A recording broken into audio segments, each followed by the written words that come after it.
இப்போ நம்ம பார்க்க போகிறது வந்து நடசாரி. அதாவது மொதல் வீடியோவில் வந்து தலையடி நாடியடி ரெண்டையும் சேர்த்து பார்த்துருப்பீங்க. இதில் வந்து இப்போ என்ன பார்க்க போகிறோம்னா நடசாரி, அதாவது ஸ்டெப்பு ஒரு கால் முன்னாடி வச்சு பண்ணுறது. இப்போ அதே மாதிரி அப்படி தயார் நிலை வந்துட்டோம். தயார் நிலை வந்த பிறகு ஃபஸ்ட்டு ஸ்டெப்பு அதே மாதிரி தலையடி நாடியடி 1 2 நாடியடி வச்சு கம்பை பேக்கில் ஸ்டாப் பண்ணி நிப்பாட்டிக்கிட்டீங்க. இப்போ என்ன பண்ணுறோம்னா உங்கள் ரைட் லெக்கை தூக்கி முன்னாடி வைக்கிறோம். ஓகேவா? உங்கள் ரைட் லெக்கை தூக்கி ஃப்ரண்டில் வைக்கிறீங்க.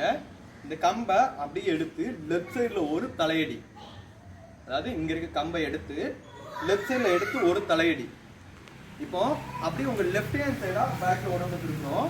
இங்கே இருந்த கம்பை அப்படியே எடுத்து பேக்கில் நாடியடி அடித்து கம்பை இதை ஸ்டாப் பண்ணுறோம். ஓகேவா? இது முடித்த பிறகு உங்கள் லெஃப்ட் லெக்கை தூக்கி முன்னாடி வைக்கிறீங்க.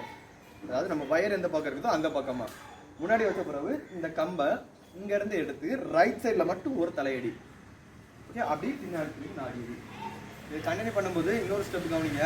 ஃபஸ்ட்டு ஸ்டார்டிங் மட்டும்தான் 2 தலையடி பண்ணணும். அதுக்கப்புறம் வந்து ஒரு தலையடி தான் வரும்.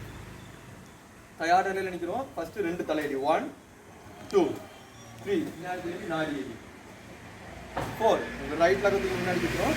கம்பை லெஃப்ட் சைடில் எடுத்து ஒரு தலையடி, பேக்கில் தூக்கி நாடியடி. மறுபடியும் உங்கள் லெஃப்ட் லெக்கத்துக்கு முன்னாடி வைக்கிறீங்க. கம்பை இங்கேருந்து எடுத்து ரைட் சைடில் ஒரு தலையடி, பின்னாடி திரும்பி நாடியடி. இதை வந்து நான் இப்போ சைடு வியூவில் இப்போ பண்ணி காமிக்கிறேன். நல்லா கவனிச்சுக்கோங்க. தயார் நிலையில் நிற்கிறோம். ஃபஸ்ட்டு 1 2 பின்னாடி திரும்பி நாடியடி. இங்கேருந்து ரைட் லெக்கை தூக்கி வைக்கும்போது இனி கம்பை எடுத்து லெஃப்ட் சைடில் ஒரு தலையடி, உடனே பேக்கில் பின்னாடி திரும்பி இருக்கும். மறுபடியும் அதே மாதிரி 2 3 4. இதை வந்து நீங்கள் நல்லா ப்ராக்டிஸ் பண்ண அப்புறம் வேகமாக பண்ணுவோம். அதாவது ஸ்டாப் பண்ணாமல் கம்பை கண்டினியூவா.